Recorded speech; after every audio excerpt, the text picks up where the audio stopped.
เนาะสบายดีพ่อพี่น้องทักทายสบายดีที่ทุกคนเนาะเมื่อนี้เอาเขามาคายเนาะพี่น้องมาคายอยู่ที่แถวไก่ปากเซ่พี่น้องเนาะยุงสีเพิ่นแถวรัก11เนาะเพราะว่าอยู่บ้านเฮาหันโล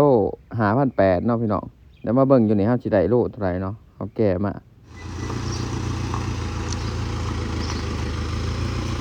ตอนนี้ได้คายเนาะทุกคนถามมัน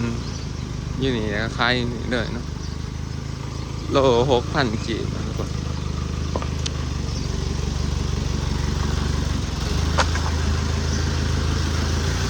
เอาหมดไปแวด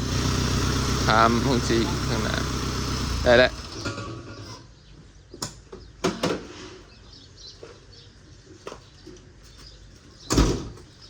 ที่บ้านตั้งหลังโลดให้บ้านตั้งหลัง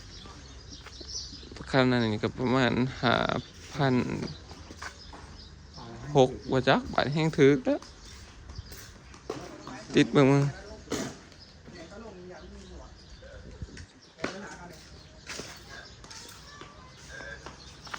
บาลีพี่น้อง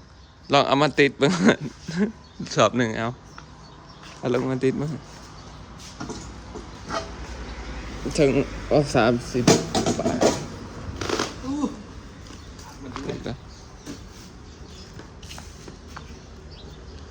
36คนนะโอ้เหี้ยไปแล้ว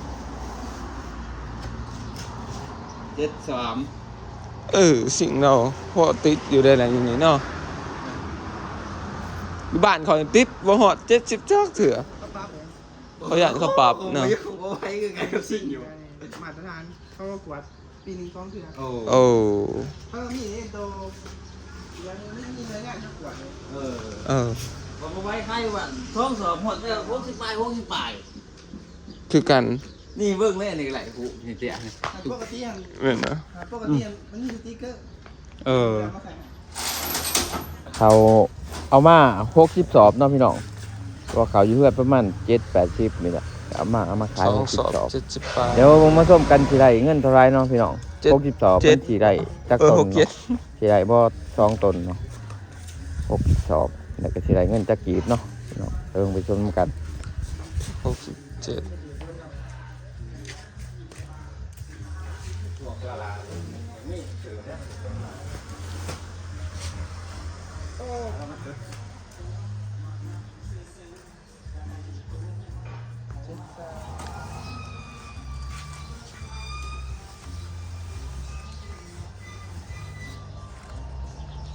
หา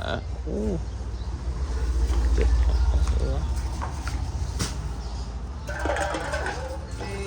เอาก็ปีแห่งเงาที่ปลายต้นเอาก็ปีเอาย่ำพ้นเหรอเขารถพ่นน้ำมันคนเขาเห็นว่ามาเขาจักเลยมีตาหอดเดิมนึงว่าหอดปอกเลย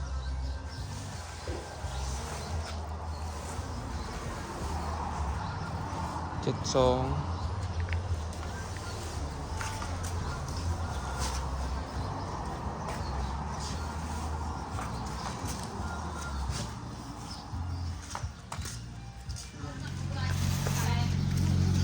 ัวนี้ติดเรียบร้อยเนาะพี่น้อง2 ต้นปลายเนาะโล6,000เนาะ12,800,000เราขายเกยอยู่มันน้ำมันได้นับแต่แหนมมันก็สำนักของที่ป่ามาหอเนาะ32มันไหนต้น10น้ำเป็นได้พวกน้ำแต่หัวมันก็พอแล้ว2 ต้นปลายแล้ว2 หลังเก่าได้ราคาเติมไม่ได้กินน้ำร้อนเลย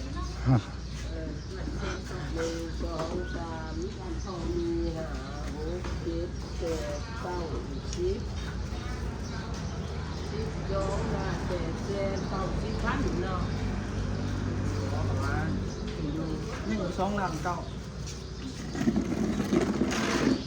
เดี๋ยวไปจะไหนพ่อ อืม หอม อืม พอถ้าเขาพี่นุ่มในห้องน้ำแย่เสีย อืม เป็นเกี่ยวเกี่ยวลอยด้วย เอ้าก็มีตัวแก่ กระติ้วแล้วนะหนูส่องมา ข้าวมีสองพันกัน อืม เงิน ถึง 8,000นี้โอ้ยคือมันได้ที่คิดก็ได้โอ้เขาจะใส่18,000เดี๋ยวนี้ อืม ถึงสมเซนหนึ่งซะ คือมันได้18,000ข้อเติมแล้ว18,000ผมเรียกเอาจะบอกนี่ก็เติมไปเลย18,000มันปลายมันนี่มันหนาเนี่ยเติมมันเติมไป ได้นะเอา60 12 ละ900,000 ไปโอเคขอบใจเอาแหวซื้อน้ำมันกระเบิดไปล้านสี่น้องไปน้องใส่รถอีพอใน300,000ว่าใส่ตัวนี้ล้านกว่าเนาะล้านเอ็ดตัวนี้นี่700,000ปลายกระส่วนเนาะใส่รถพ่นตัวนี้น้ำมันแอดสั่งไว้ใส่รถจักรเนาะพี่น้องแล้วหวานเท่ามันยากพี่น้องเว้ยซื้อยากน้ำมันก็ได้มันแพงแน่อยู่หวานอยู่ในเมืองแค่ไหนเอาซื้อเอาก็ซื้อตุนไว้ง่ายย่ำเอาตัดภาพมาหน้าเนาะพี่น้องก็คือหลังจากที่คล้ายเขาแล้วก็ผ้าน้องไปซื้อสายไฟเนาะพี่น้องเพิ่นจะเอาไฟเขาหน้าหั่นแหละก็ซื้อมาเรียบร้อยเนาะก็ต่อไปวันนี้คอยสิบ่ขายให้แถวบ้านเนาะพี่น้องคือคอยสิแก่ไปขายอยู่เนี่ยอยู่ปากเสเนาะอยู่ใกล้ๆปากเสหั่นแหละพี่น้องก็บ่ฮอดปากเสดอกเลยสะพายไปหน้อยหนึงเนาะเพราะยุงซีอยู่แถวนั้นแบบสิ่งเขามันมาตรฐานแน่เนาะพี่น้องเขาบ่ค่อยโกงตาสิ่งแบบคือเขาเว้าหั่นแหละเขาว่ามันมีหน่วยงานมากวดเลยเนาะสิ่งแถวนะแถวในเมืองแต่ว่ามันบ่ตรงตามอันนั้นเขาก็ไม้เนาะเขาไม้หน่วยหนึ่ง4-5 ล้านแต่ว่าแถววันนอกเขานี่เขาโกงกันไรพี่น้องแบบสิ่งแบบแข้งหนนะสิ่งเขาค่ะเขาไม่ได้เขาแล้วเขานี่เขาไปเอาหอดหน้าเขาไรหอดล้านเนาะเขาไปแก้เอาหอดล้าน แต่ว่าสิ่งหันมันจะแข็งเบิ้งกระหูเนาะพี่น้องเขาย่างขี้ได้มัน35 โลขึ้นย่างขี้ได้มันก็70 บวกขึ้น70 บวกเนาะที่เขาขายบางอย่างนี่เขาหน้าข่อยเลย100 ปลายสอบข่อยขาย130 สอบยังมีแต่60 ปลายเนาะ2 สอบ60 ปลายน้อยนักสี่70 ขึ้นแบบมันเห็นกันหลายสัตว์เดี๋ยวนั้นเนาะพี่น้องว่าสิ่งเข้าแข็งเนาะแถวนี่ก็เลยว่าโอ้เสียขันคายแถวนี่รูปพี่น้องเสียเปรียบให้ไม่ขาเขาแบบเขาโกงตาสิ่งเข้าลายนี่ก็ราคาชุบว่าขายอยู่นี่5,800เนาะเอาแก่ไปขายอยู่หันกะสิได้อยู่6,000เนาะพี่น้องนี่ก็แถมสิ่งเขากับบกแข็งเนาะพี่น้องเอาก็ได้นะมันนั่นแหละสำคัญคือสิ่งเนาะพี่น้องราคานี่บ่ปานใดหรอกคือสิ่งพวกเขาติด2 สอบเทื่อละ2 สอบนี่แบบเขากินไปเที่ยวละ5-6 โลเนาะมันก็ดีเป็นเงินกับเป็นไรเลยเนาะพี่น้องบัดนี้เฮาขาย70-80 100 สอบ100 ปลายสอบเนาะมันก็แห้งรูปลายเลยพี่น้องเนาะก็จังว่าสิขายข้าววันนี้มีแต่สิแก่ไปพุ่นน่ะแก่ไปขายอยู่เซ่พุ่นน่ะเนาะพี่น้องได้เงิน12 ล้าน 900,000เนาะพี่น้องก็ประมาณ 20,000 นี่แหละประมาณ 20,000เนาะพี่น้อง10,000 ปลายนะ19,000เกือบ 20,000เนาะเขา62เขารถพ่นแน่เนาะพี่น้องเลยเขาน่าจะคล้องแน่เขาน่าจะคล้องหันเขารถพ่นหันคล้ายรอบแรกหัน30เกือบ40 สอบเลยได้เงิน7 ล้านปลายนึงแต่ก็เขาน่าจะคล้องหันคล้าย130บางอย่างนี่ก็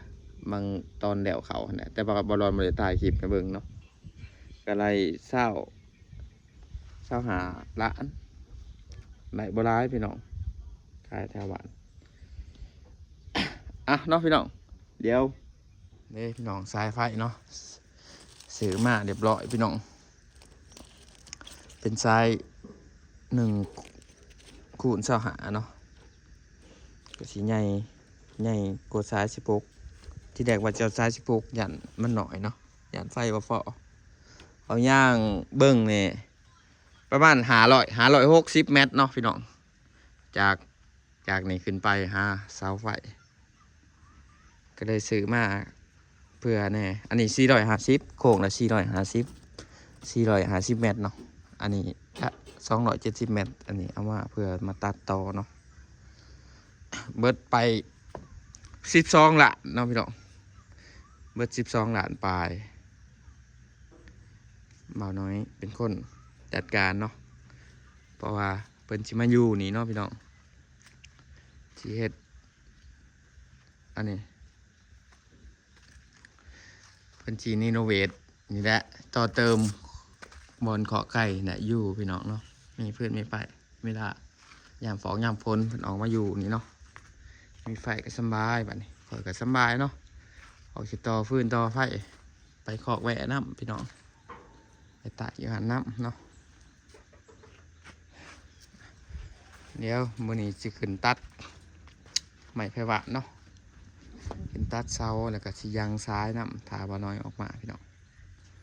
เนาะพี่น้องคลิปนี้ก็สิประมาณนี้เนาะพอกันอีพีหน้าเนาะ